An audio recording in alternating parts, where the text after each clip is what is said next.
Hi.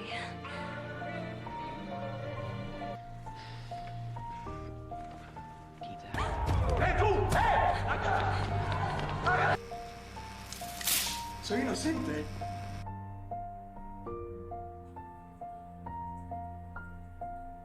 Halo para sobat Bangol tercinta tersayang, terima kasih sudah setia di bioskop Bangol. Kita akan selalu bermantap-mantap di channel ini. Kali ini kita kembali dengan film yang diadaptasi dari kisah nyata yang terjadi di Chili, sebuah negara di Amerika Selatan, di mana di sana ada sekte sesat bernama Colonia Dignidad. Sekte ini didirikan oleh seorang pendeta gadungan sekaligus cabul bernama Paulus Kaper, seorang pendeta amatir mantan tentara Nazi dan dinyatakan sebagai pedofil yang melarikan diri dari Jerman ke Chili setelah Perang Dunia ke-1. Ia kemudian mendirikan pemukiman Colonia Dignidad sekitar tahun 1960 yang terletak di kawasan pegunungan terpencil sekitar 400 km dari ibu kota Santiago. Koloni ini dibentuk dengan tujuan untuk memproyeksikan suasana harmonis dalam lingkup komunal berbasis pertanian. Pada puncaknya, ratusan imigran gelap menetap di tempat ini. Dan kisah dalam film ini mengangkat cerita bagaimana sepasang kekasih yang berhasil kabur dan mengungkap keberadaan sekte sesat ini. Bagaimanakah ceritanya? Penasaran? Sabar dulu, sebelumnya seperti biasa, jangan lupa subscribe, like, dan komentar. Request film yang kalian mau juga boleh banget. Baiklah, langsung saja kita ke teater Bangol. Film berjudul Colonia Dignidad akan segera diputar. Selamat menyaksikan. Film diawali dengan menunjukkan tahun 1973 di mana masyarakat Chili sedang melakukan demonstrasi. Saat itu di Chili hampir terjadi perang saudara. Sebagian orang mendukung presiden dan sebagian lagi ingin menggulingkannya bersama Amerika Serikat. Dalam demonstrasi itu tampak seorang laki-laki berkebangsaan Jerman yang mendukung presiden sedang menyebarkan poster. Dan tampak juga seorang wanita cantik berbaju kuning dan jangan sampai lolos mendekati kerumunan orang-orang di sana. Ternyata laki-laki bernama Daniel itu adalah pacarnya sang pramugari cantik bernama Lena. Untuk melepas rindu yang sudah lama terpendam, mereka pun berciuman di tengah kerumunan orang. Lalu ia mengajak pacarnya ke apartemen dan di sana mereka pun bercocok tanam. Dan terjadilah adegan yang kita nanti-nantikan. Beberapa malam mereka selalu bercocok tanam dengan tenang. Namun pada suatu pagi Daniel mendapatkan sebuah telepon. Rupanya ia mendapat informasi bahwa orang-orang yang mendukung presiden ditangkap oleh militer, termasuk Daniel yang berperan sebagai agitator. Lalu ia pun mengajak Lena untuk kabur. Jiwa kemanusiaan Daniel rupanya sangat besar, bahkan saat ia lari, sempat-sempatnya ia memotret kejadian di mana tentara sedang memukuli orang-orang dengan senjata laras panjang. Namun naas, orang baik selalu tertindas dan ia pun tertangkap karena kamera yang ia bawa. Lalu Daniel dan Lena dibawa ke penjara untuk disortir. Siapa yang terlibat demo akan dipenjara dan bila melawan akan ditembak mati. Lalu Daniel pun terpilih sebagai tahanan karena ia adalah tokoh agitasi dan propaganda dalam demo di Chili dan karena itu pun ia dibawa ke sebuah tempat. Sementara Lena dibiarkan lolos karena ia terbukti tidak terlibat. Ia pun pergi ke apartemen Daniel dan menemukan tempat itu sangat berantakan dan tampak ia memungut foto-foto mesra mereka. Sementara Daniel sedang berada di sebuah ruangan dengan kondisi terikat dan mata tertutup. Tampak seorang tentara menginterogasi Daniel untuk mengaku di mana tempat persembunyian teman-temannya yang lain. Ia juga disiksa dengan distrum, namun tetap saja ia tidak memberikan informasi karena ia memang tidak mengetahui tempat persembunyian temannya yang lain. Sementara itu Lena pergi meminta bantuan kepada teman-teman seperjuangannya Daniel. Namun karena mereka juga buron, mereka tidak bisa membantu apa-apa. Mereka hanya bisa memberikan info kemana Daniel dibawa oleh tentara dengan melihat mobil yang membawa Daniel. Rupanya Daniel dibawa ke sebuah tempat bernama Colonia Dignidad, sebuah tempat pemujaan yang dikelola oleh seorang pendeta Paulus Kaper yang biasa dipanggil Pius. Lalu Lena memutuskan untuk berhenti menjadi pramugari dan pergi menyusul Daniel ke sana.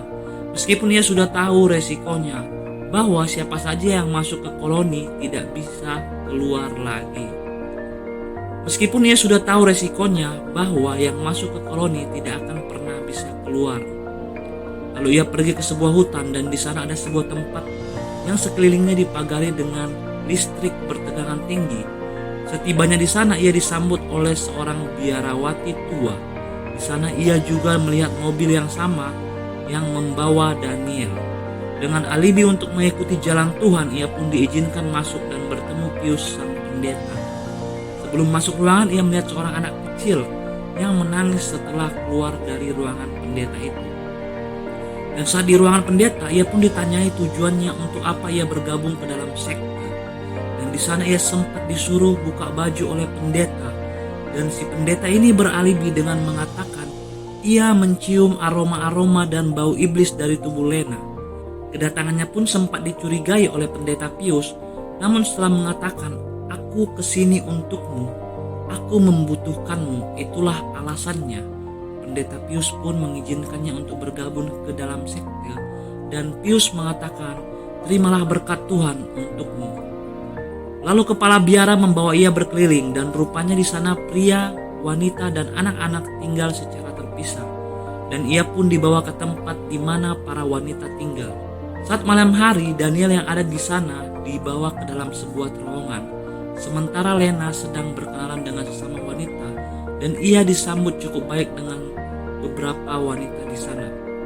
Lalu sebelum tidur, setiap orang dipaksa untuk makan obat yang bertujuan agar mereka nurut sama pendeta Pius dan semua peraturan di Kolonia Dignidad. Lalu pagi hari, para wanita mengikuti apel pagi dan pergi bekerja di ladang. Sementara Daniel sedang berada di rumah sakit. Tampak ia seperti orang yang kekurangan mental akibat setruman listrik. Keesokan harinya, para anggota sekte melakukan ritual ibadah. Pria dan wanita tampak berada di ruangan yang berbeda. Di sana juga terlihat pendeta Pius melakukan ritual untuk membangkitkan orang mati. Dan terlihat di sana Pius sangat dipuja-puja oleh para pengikutnya, dan bahkan suaranya dianggap sebagai suara Tuhan. Setelah mengucapkan beberapa doa-doa, tetap saja orang mati itu tidak bangkit. Dan ia pun beralibi kalau hal itu terjadi karena banyak dosa yang sudah terjadi di sekte itu. Dan kembali ke Daniel, sementara ia yang sudah sembuh, ia bertingkah seperti kekurangan mental. Namun ia diberikan tugas untuk bekerja menjadi tukang besi bersama seorang seniornya yang botak.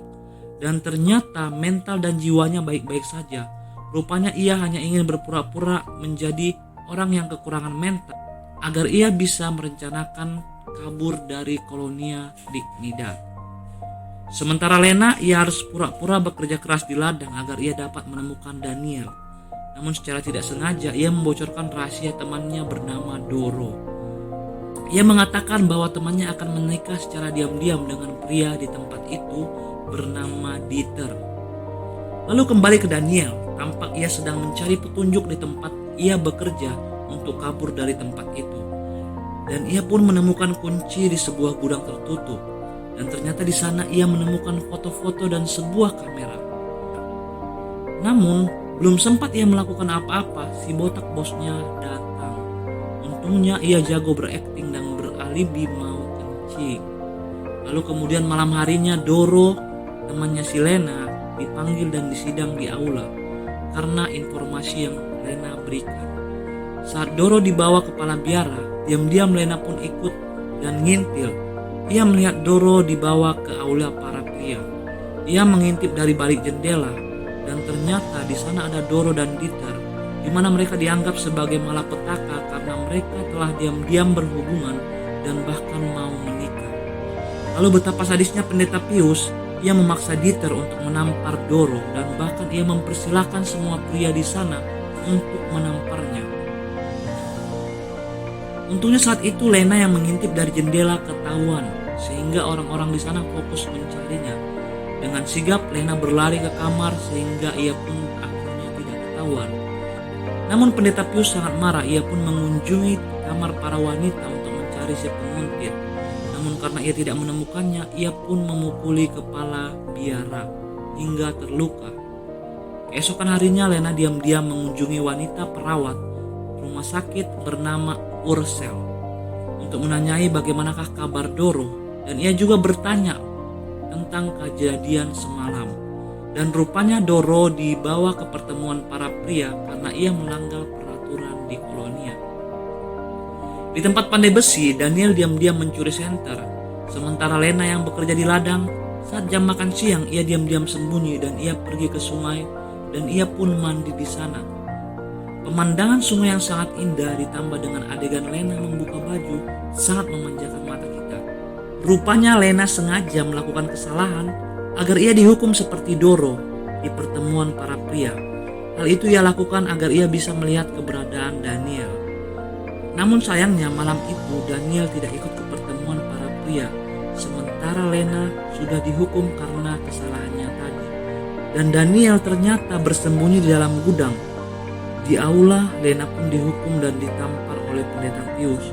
Dan saat para pria akan menamparnya, tiba-tiba alarm keamanan di sana berbunyi. Lalu dengan sigap para pria mengambil senjata. Rupanya Daniel mencoba kabur dari sana dan ia tidak melihat kabel tersembunyi dan ia pun menginjaknya. Hal itu membuat alarm keamanan berbunyi. Lalu Daniel panik dan berusaha memanjat pagar. Namun naas ia tersengat listrik dan jatuh pingsan. Untungnya mereka masih menganggap Daniel sebagai orang yang kekurangan mental. Dan di ruangan lain, Pius yang cabul mencoba merayu Lena dengan alibi membuka hati untuk Tuhan. Lalu paginya pun ia melatih anak-anak dalam paduan suara. Dan rupanya ia juga seorang pedofil. Ia sangat menikmati saat anak-anak tidak berpakaian. Dan juga ia ikut mandi bareng-bareng dengan anak-anak itu. Saat hari Minggu, semua wanita di sana berdandan. Rupanya mereka akan mengikuti sebuah parade campuran di mana para pria dan wanita bertemu untuk menyambut seorang tamu penting. Saat itu Lena melihat Daniel dan mereka pun akhirnya bertemu dan secara diam-diam mereka berpegangan tangan. Lalu mereka janjian untuk ketemuan nanti malam di sebuah gudang dapur. Rupanya pendeta Pius juga menjual senjata tiruan kepada militer dan gas mematikan. Dan malamnya pun Daniel dan Lena diam-diam bertemu di gudang dapur.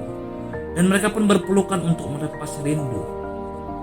Dan Lena menyampaikan bahwa ia bermaksud untuk menjemput Daniel. Mereka sempat berbincang-bincang dan ternyata di tempat itu orang-orang diperbolehkan untuk bercocok tanam dengan siapa saja dengan jadwal tertentu. Hal itu dilakukan untuk melanjutkan generasi penerus sekte itu. Namun mereka tidak boleh menikah. Dan anak-anak setelah 3 bulan diambil dari ibu mereka. Daniel mendapat banyak informasi di sana karena ia dianggap sebagai orang dengan keterbelakangan mental oleh semua orang di sana.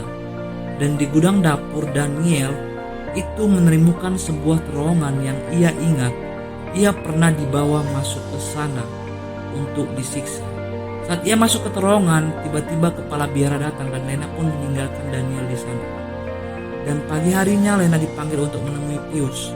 Pius menyuruh Lena untuk memata-matai perawat bernama Ursel. Lalu di rumah sakit Daniel pun diperiksa kembali. Rupanya Daniel akan dijadikan subjek uji coba gas beracun. Dan di sana ada perawat Ursel yang menemukan kalung salib milik Daniel. Dan di dalamnya pun terlihat foto Lena dan Daniel yang sangat mesra. Alhasil Ursel pun jadi tahu kalau mereka berdua adalah pasangan. Lalu malam berikutnya Daniel bertemu Lena lagi dan kali ini mereka merencanakan untuk kabur bersama melalui sebuah terowongan yang menghubungkan semua tempat di Kolonia Dignidad yang ditemukan oleh Daniel. Ia juga mengambil gambar untuk dijadikan barang bukti untuk menangkap pendeta gadungan psikopat serta cabul tersebut. Tiba-tiba kepala biara pun datang bersama Ursel. Namun karena tergesa-gesa, gambar yang diberikan oleh Daniel terjatuh dan ia pun menyimpannya di bawah ember. Ursel pun disuruh untuk membantu Lena dan rupanya ia juga disuruh untuk memata-matai Lena. Saat itu Ursel menyampaikan ke Lena soal gambar di kalung salib dan soal Daniel yang berpura-pura bodoh. Dan akhirnya mereka pun saling jujur satu sama lain. Rupanya Ursel juga sedang hamil. Ia rupanya pernah bermantap-mantap dengan seorang pria yang sedang sakit. Lalu kepala biara datang lagi dan karena ngerumpi ia pun marah dan ia sangat terkejut saat mengangkat ember. Ia melihat gambar terowongan yang diberikan oleh Daniel kepada Lena. Dan karena hal itu Lena pun diinterogasi oleh Pius. Untungnya Daniel mengaku bahwa foto itu adalah miliknya. Ia bilang kalau ia menemukannya di gudang milik bosnya si botak. Alhasil, si botak pun jadi dihukum dan Lena pun dibiarkan pergi. Namun saat ia dibawa ke kamar oleh kepala biara, Lena memukulnya hingga ia pingsan. Lalu dengan segera ia bertemu Daniel dan mereka pun kabur melalui gudang dapur, dan Lena pun bersikeras untuk mengajak Ursel kabur juga. Mereka dikejar-kejar dengan anjing dan senjata api. Untungnya mereka sudah di dalam terowongan. Di tengah jalan di dalam terowongan mereka menemukan sebuah jalan buntu. Rupanya salah satu sisi terowongan sudah digenangi oleh air. Namun mereka memaksa untuk menyelam, dan Daniel dan Lena berhasil keluar ke sisi lain terowongan, sementara Ursel sempat tersangkut di air. Namun untungnya Daniel sempat menyelamatkannya.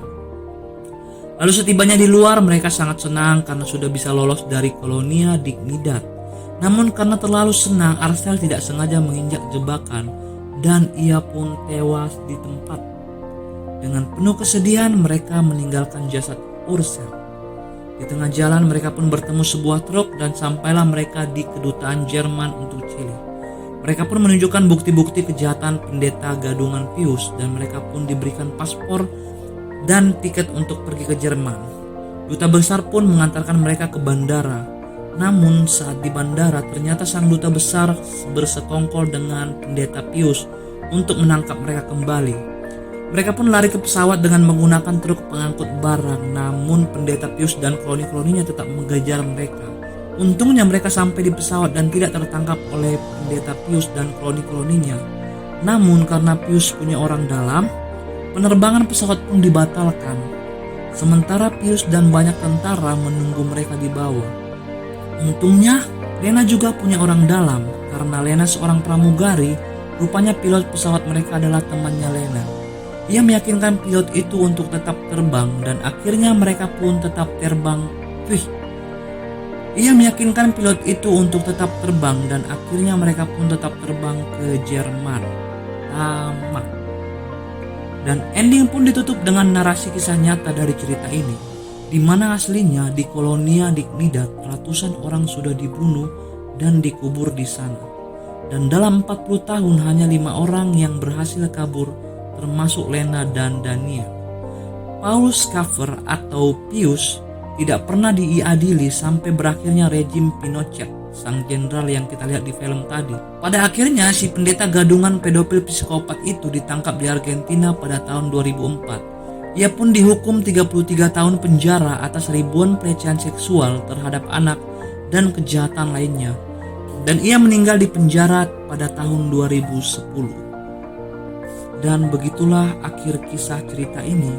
Mari sama-sama kita doakan para korban Kolonia Dignidad agar diterima di sisi Yang Maha Kuasa. Dan terima kasih telah menonton Bioskop Bangol. Sampai jumpa kembali. Salam Bangol.